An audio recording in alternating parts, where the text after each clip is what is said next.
Shalom frères et sœurs, vous êtes tous bénis dans le nom de notre Seigneur et Sauveur Jésus-Christ. Le titre de notre prédication aujourd'hui est une question. Et cette question est la suivante. Existe-t-il encore des prophètes? Est-ce qu'aujourd'hui là, il existe encore des prophètes? Alors, nous allons prendre notre Bible et nous allons lire Hébreux. Épître aux Hébreux, nous allons lire Hébreux chapitre 1, du verset 1 au verset 2. Je fais la lecture, il est écrit. Après avoir autrefois, à de nombreuses reprises et de bien des manières, parlé à nos ancêtres par les prophètes, Dieu, dans ces jours qui sont les derniers, nous a parlé par le Fils. Il a établi héritier de toutes choses. Et c'est par lui aussi qu'il a créé l'univers. Amen. Frères et sœurs, dans ce passage que nous venons de lire, l'homme de Dieu qui parle dit que autrefois, avant, Dieu avait parlé à nos ancêtres, à nos pères dans la foi, à de nombreuses reprises et par bien des manières, à de nombreuses reprises et à bien des manières par les prophètes. Dieu parlait avant par les prophètes. C'est ce que l'homme de Dieu qui parle ici, dans ce passage-là, dit. Il dit que avant, autrefois, à nos ancêtres, là, Dieu parlait à nos ancêtres, là, à de nombreuses reprises et par bien des manières. Il leur parlait par des prophètes, par la bouche des prophètes. Mais que maintenant, là, dans ces derniers temps, là, vous suivez très bien, Dieu nous a parlé par son Fils. Son Fils qui est Jésus-Christ. Il nous a parlé par Jésus-Christ. Et ce Jésus-Christ-là, il a établi. Et c'est par ce Jésus-Christ-là aussi qu'il a créé l'univers. Alors, ce passage que nous venons de lire, suivez très bien, semble nous faire croire, que les prophètes là, il n'existe plus de prophètes. Dans ce temps-là, il n'y a plus de prophètes parce que dans ce temps-là, Dieu nous parle par Jésus-Christ. Il ne nous parle plus comme il parlait avant par les prophètes. C'est ce que ce passage-là semble nous faire croire. Vous suivez très bien. Ça semble nous faire croire, je répète, ça semble nous faire croire que aujourd'hui, là, Dieu nous a parlé par Jésus-Christ. Là. C'est par Jésus-Christ. Il ne nous parle plus comme avant, comme il parlait à nos ancêtres là, par la bouche des prophètes. Comme si ce passage-là semble nous faire croire qu'aujourd'hui, là, il y a plus, Dieu ne parle plus par les prophètes. Vous suivez très bien. Ce passage-là semble nous le faire croire.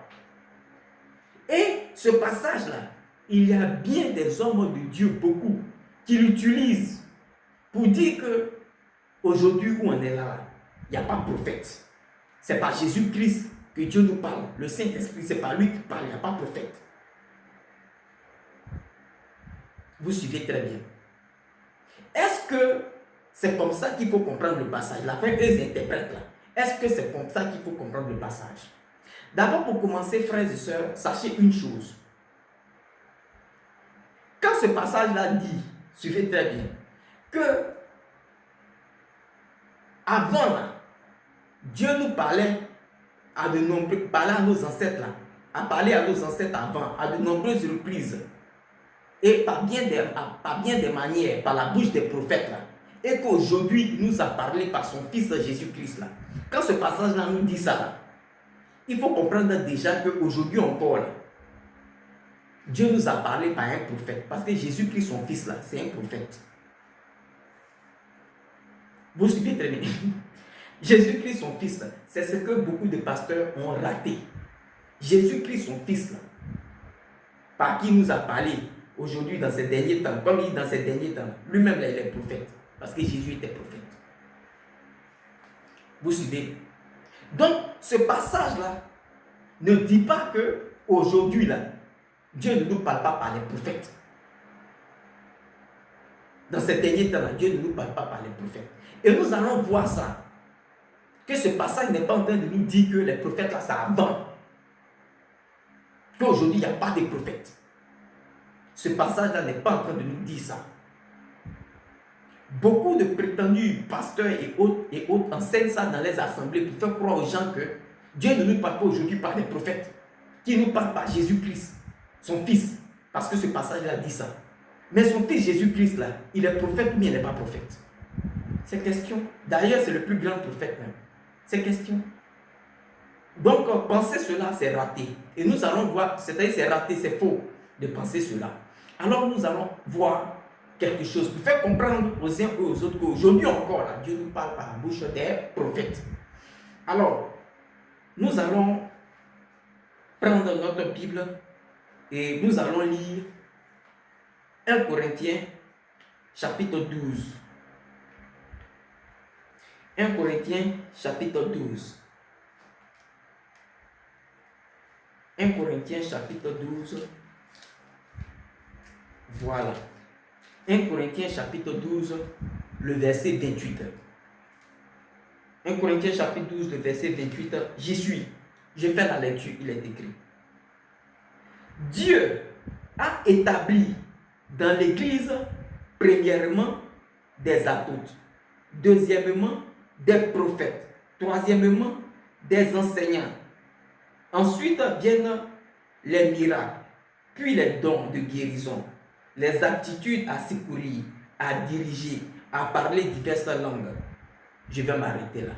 Suivez très bien ce que l'homme de Dieu dit ici. Vous suivez très bien. L'homme de Dieu dit, Dieu a établi, premièrement, dans l'Église, des prophètes.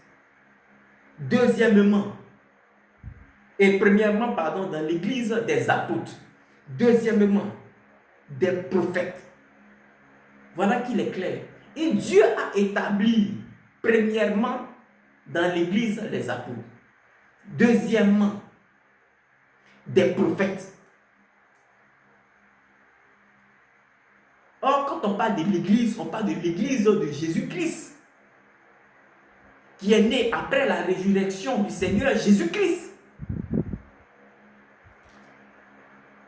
Donc, c'est l'Église du Seigneur Jésus-Christ qui est présentement là jusqu'en ces temps.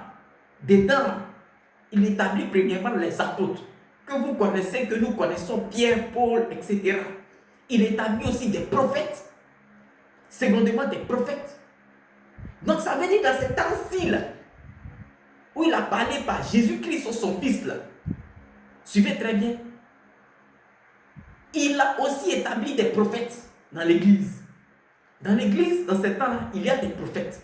Et nous allons voir ça. On dit dans l'Église. On n'a pas dit dans l'Ancien Testament là-bas. On dit dans l'Église, là, les apôtres. Parce que c'est eux qui ont été établis dans l'Église, premièrement, les apôtres. Secondement, des prophètes. Vous suivez, donc il y a des prophètes. Et nous allons voir certains prophètes. Alors, nous allons lire un passage. Vous allez voir qu'il y avait des prophètes. Nous allons lire Acte 13. On va lire Acte chapitre 13, du verset 1 au verset 2. Vous allez voir qu'il y avait des prophètes. Après l'arrivée du Seigneur Jésus-Christ physiquement, là, il y avait encore des prophètes qui étaient là, par lesquels Dieu parlait aux gens.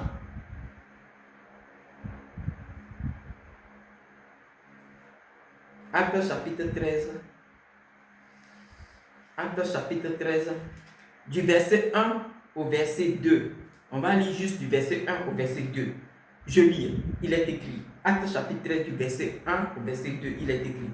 Il y avait dans l'église d'Antioche des prophètes et des enseignants. Barnabas, Siméon, appelé le Noir, Lucius de Cyrène, Manahen, qui avait été élevé avec Hérode le tétrarque, et Saul.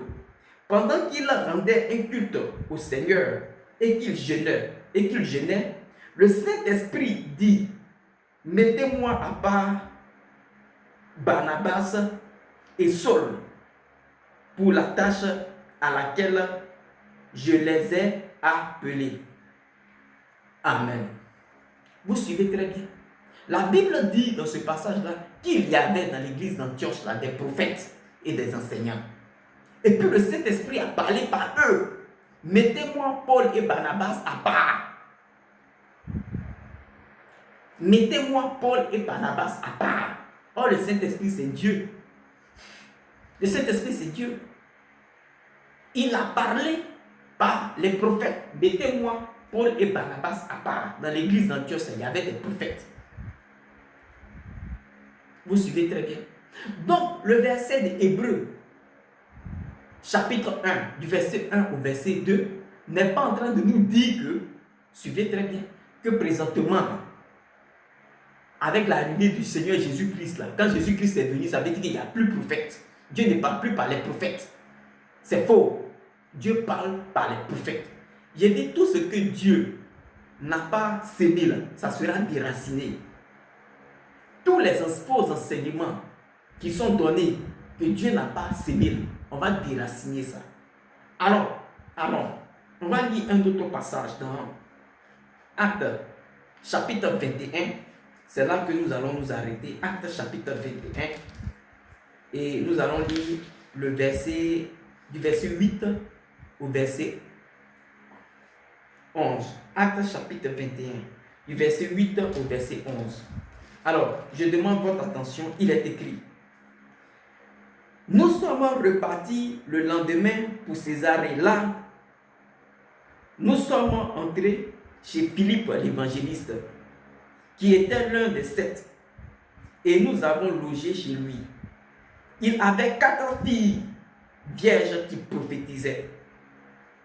Nous étions là depuis plusieurs jours lorsqu'un prophète du nom d'Agabus est descendu de Judée et est venu nous trouver. Il prit la ceinture de Paul, s'est attaché les pieds et les mains et a dit, voici ce que déclare le Saint-Esprit. L'homme à qui appartient cette ceinture, les Juifs l'attacheront de la même manière à Jérusalem et le livreront entre les mains des Juifs.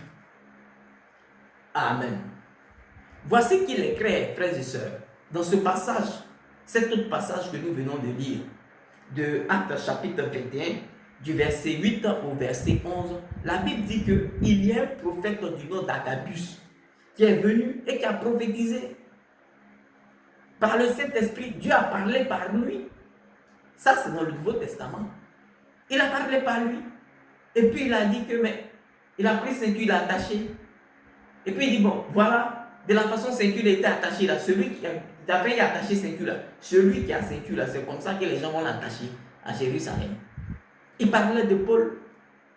Il est venu, il a prophétisé.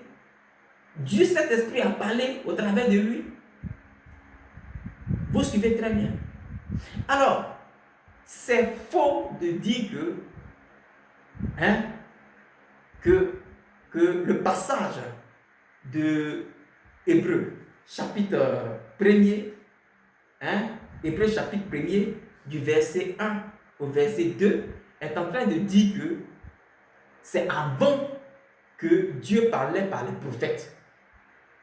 Mais qu'à l'arrivée du Seigneur Jésus-Christ, Dieu ne parle plus par les prophètes. C'est faux de penser ça, c'est faux de dire ça. Voilà. Seulement, il faut faire la part des choses entre les prophètes. Il y a des gens qui ont le don de prophétie et puis il y a des gens qui ont un ministère prophétique. Alors, ça aussi, c'est une autre prédication. C'est un autre enseignement. Donc, je m'arrête là. Shalom.